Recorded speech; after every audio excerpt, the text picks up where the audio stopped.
Hey guys, it's Chris from Smithy Fitness. Welcome back. Good to see you. So I'm on my field. It is August 30th, and last time I was here, this field was brown and hard.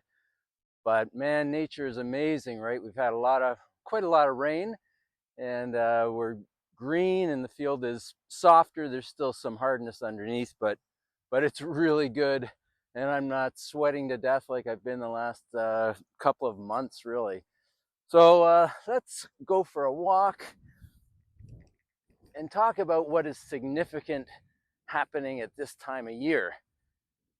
Main thing is the kids are back to school, summer vacation is over, and we're back to kind of serious business. And it is a perfect time to set some 4-month goals. So from September 1 to December 31, this is when the world starts to turn and you can really make some progress on 120-day goals. It's amazing what you can do in that period of time.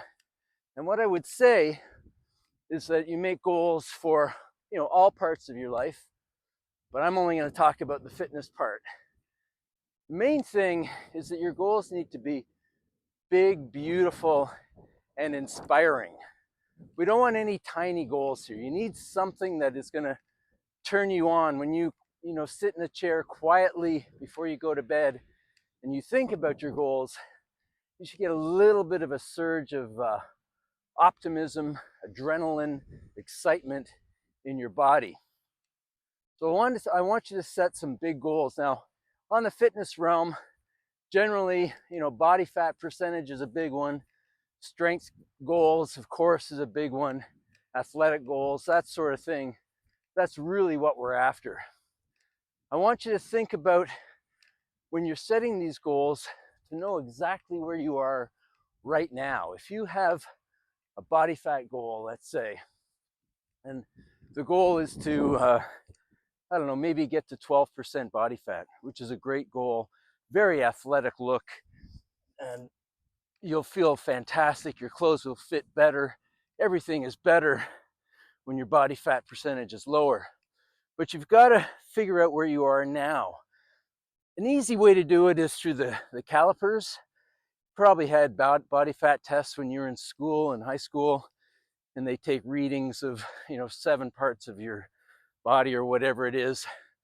That's great. If you can hire a trainer just to do that, that would be fantastic. But if you can't do that, or you don't want to do that, even just take a tape measure and wrap it around your belly, right at the belly button, not below, but right on the belly button. Don't suck your gut in, just be normal. That's a great way. You get a reading, 36 inches, 40 inches, whatever it is, write it down. Pictures, front, back, side, sideways. Don't show them to anybody. They're just for you. Take the pictures. This is, you've had goals for years, right? I want to hit this certain level of my, athleticism or my body. And you've done pretty well. You've done okay. You made some progress, but you're not where you want to be.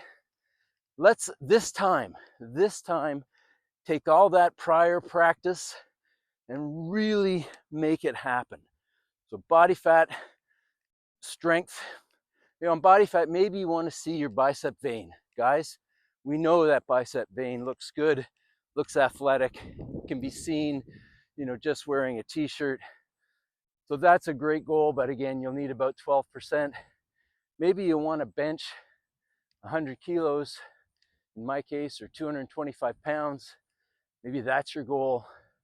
Maybe your goal is to, for me, I'll be doing the Olympic lifts. I'll talk about my goals at the end, the last segment. But for me, it's snatch and clean and jerk, back squat, front squat, overhead squat. There's lots of them, and I write them down, and I know what I want to accomplish. My first competition will be April, so I've got quite a bit of time, but not that much when it comes to building strength. You can't waste a lot of time. So let's get started. Let's get determined and make these goals happen. All right, we'll talk more about it in a second. My workout today is to do 3 back and forths with those 2 kettlebells. They're 32 and 36 kilos. I'm going to show, I've done 2 already, or 1 back and forth, 6 lengths in total I'll do. So I've done 2. I'm going to show you the 4th one. And, you know, it's quite painful. And the thing about the carries is that when your grip is hurting and you want to put them down, I'm going to tell you, you can go at least 20 more steps before you put them down. And you do the 20 steps and you might be able to do another 20 or another 10. This is something we want to work on, is getting through the pain point. Also today I'm going to do, I did bench press yesterday. I'm going to do 4 sets of 30 push-ups today. Nothing too dramatic or too difficult, but I can feel my pecs already. Can you see me? I can feel my pecs already. I'll also do 4 sets of pull-ups. Nothing huge. Sets of 7 or 8. I'll show you one of those in a few minutes. Pull-ups are just, you know, a basic that is done every time I'm on the field. I've set my clock for 1:15, so I want to get it all done, including talking to you, in 1:15. We'll see. Oh, I don't know how many that is, but that's got to be close to 30. Now, to really make your goals work, you've got to have a strong why and a strong how. It's no good just to set an airy-fairy goal and keep doing what you've been doing. So the why, I'm going to say there's three whys. One is just personal satisfaction of being successful with a goal. Number 2 is the health benefits, obviously. Now you can even make a case for monetary benefits, because generally the healthy person, the healthy looking person, the fit looking person does better than the non-fit looking person. You know, not necessarily, that's subjective, but again, there's lots of studies that will corroborate that. And lastly, there's I don't know, there's a fame and adulation that can come to you. If you change your body in a big way, or you do something athletic, you know, in a successful way, there is a certain level of, I don't know, public acknowledgement. And that public acknowledgement may only be within your family, or with some friends, or with some people at the gym, but there is a level of that. And I don't think that that should be downplayed. You know, we all have an ego. I do. It drives a lot of what I do. I mean, I love it. I love the training. I love the results of the training. I love, you know, looking good in my clothes. So I don't think we need to be modest. I think we should use that to drive us. Now, I'll give you a little story. My dad, who made it to 98, was a very humble man, quite religious. He sang in the church choir for at least 40 years, I'm going to say, 2 churches when they moved. And but he was a musician. And man, that guy loved the microphone. And he would tell stories and jokes. And after his gigs, he'd come home and tell me about it when I was younger.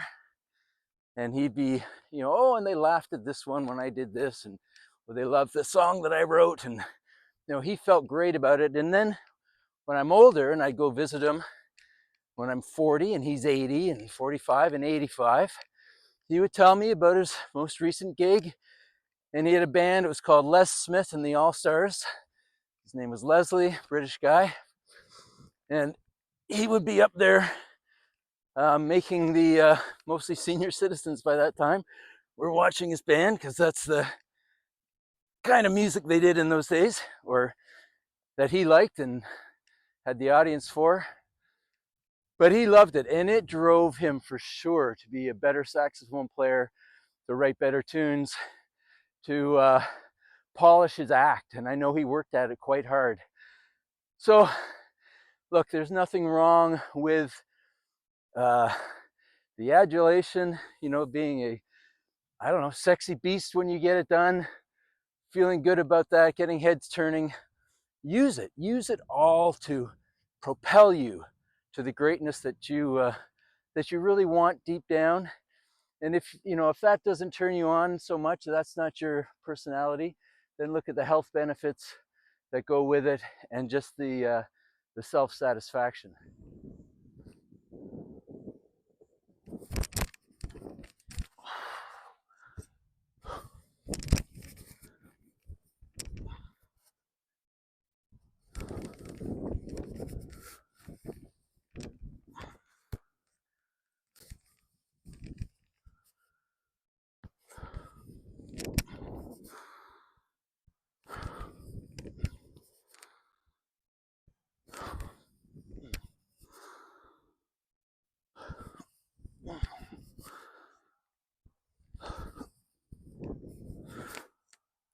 Okay, 10. I'm gonna go down to the other end and walk back towards you.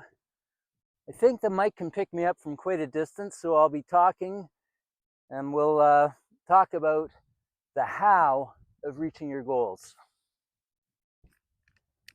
So here I am coming at you. It's a 110-yard field.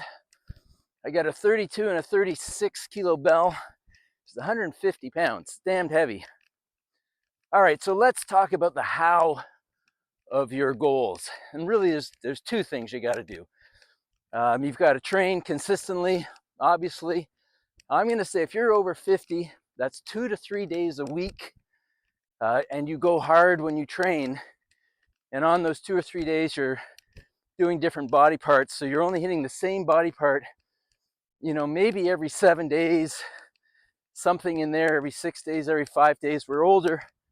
We need to recover. Second thing is diet. Okay, this is getting real.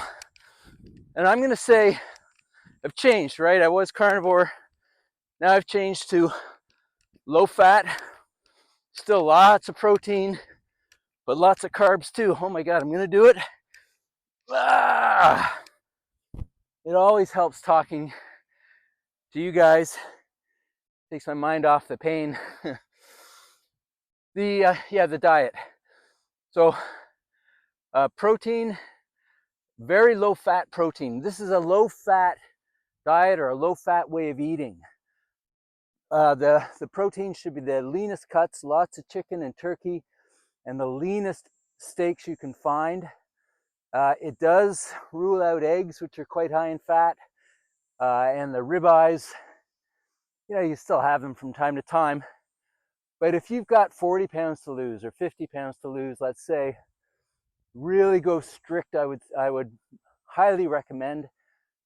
So it's lean meat and carbs. Now the carbs would be in the form of fruit, potatoes, maybe some rice. But those are your main sources. Oatmeal is also pretty good.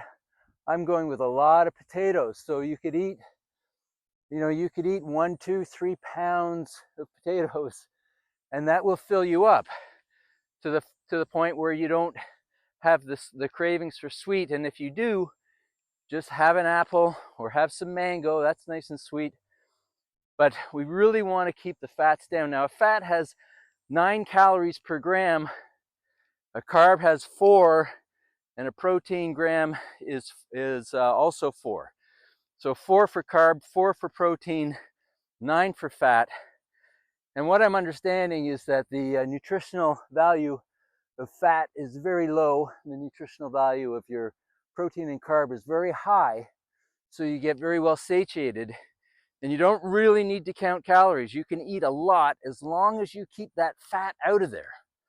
So lots of protein, low fat, lots of carbs, but the best carbs, which right now I'm potatoes primarily and fruit. That's it. That will make a big difference in your body composition. Have a look at Cole Robinson. He's the snake diet guy. He's a bit of a mad scientist. I mentioned him in my last one, or in my changing my carnivore diet video. Cole, I think he's brilliant, but he swears a lot, and he's rather inappropriate. Good Canadian boy from Edmonton or somewhere up there in Alberta. He'll give you all the details that you need, but just let it start that way. And because without the diet, nothing works, okay? You know, nothing works. It's even hard to build muscle unless your diet is dialed in. If you're eating a lot of donuts and bread and stuff, that's not gonna cut it, okay?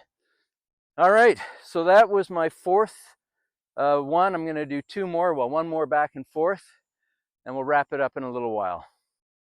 Now for the most important part of setting and reaching goals is the decision. You have to decide that I am going to make this goal. It's a decision. You have to decide that you're the type of person that reaches hard goals.